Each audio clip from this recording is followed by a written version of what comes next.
This will get you banned from playing Marvel Rivals. While scrolling through Twitter, I came across a post from Miller Ross, a famous gaming insider and leaker in the gaming community, where he basically tells a story of how he and his friends were banned from Marvel Rivals. So apparently while they were streaming, one of their friends said something that the devs of Marvel Rivals deemed very damaging. And later, they all were banned from playing Marvel Rivals closed alpha. So what do I mean by damaging? According to that same post, most content creators forget to read the fine print when signing up to get their codes, and anybody who signs up for a code is not allowed to talk badly about the game, period. Miller Ross explains in the post how he told one of his friends who had already signed the contract to leave because he already knew this and didn't want him to get banned. But when his friend popped back in the stream, he was banned just for being there when criticism was brought up. So from that, I take damaging as being phrased as or meaning basically saying or being present during any type of criticism taking place. Based on this story, Miller Ross stated, this is what happened. So if you are a content creator and have a game code, just be aware of that. Obviously, if you aren't a content creator and you have a code, you have an advantage of being anonymous. So this really wouldn't affect someone like yourself.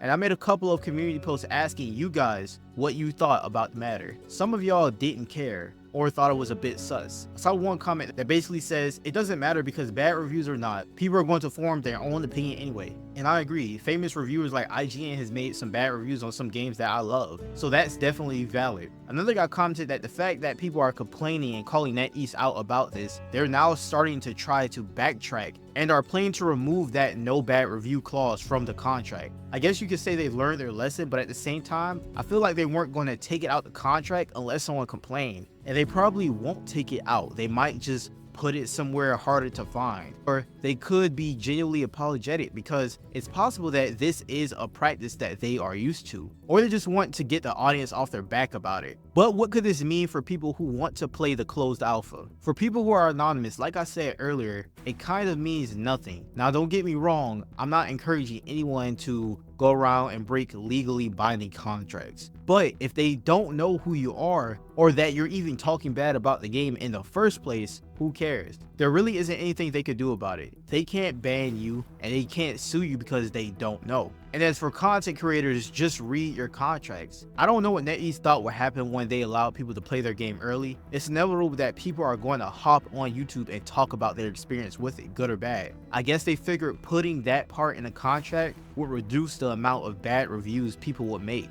But let's just talk about how this looks for a second. I've seen a few people say that this makes them feel like Marvel Rivals is just trying to hide the fact that the game is shit by censoring everyone that wants to play early so that when a game comes out, more people will play. I think that this could be possible, but very unlikely, because when I watch the gameplay, as a person who has played games like this looks really good. In fact, in some cases, it looks better than Overwatch. Tell me that that's an L taking the comments if you want, I don't care, that's my opinion, I don't give a fuck. But let's look at the reviews. Yes, of course, everyone who has a code signed that contract with that clause in it. But I'm pretty sure that since everyone is kind of just finding out about this part of the contract, that no one really read that shit and ended up giving an honest review where they had likes and they had dislikes about the game. And unless NetEase is prepared to ban them all and risk bad PR, I don't think anything is really going to happen.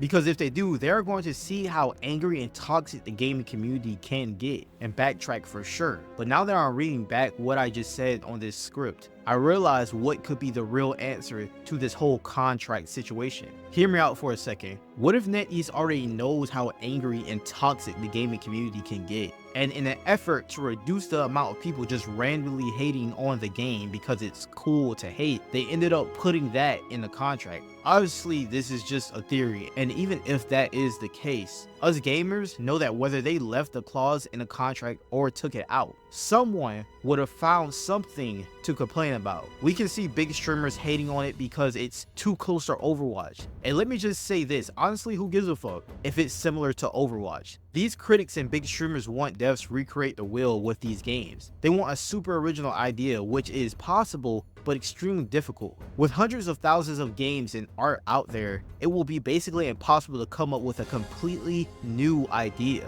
Maybe a new game mechanic, but it isn't about making super original games. It's about doing something that everyone else is doing, but doing it way better. And I think I speak for most regular gamers when I say I don't give a fuck if it's heavily inspired by Overwatch or about some no bad review contract. All I care about is if this game will be fun. And if you resonate with that, click this video if you want to learn the truth about Marvel Rivals dev versus the Overwatch dev.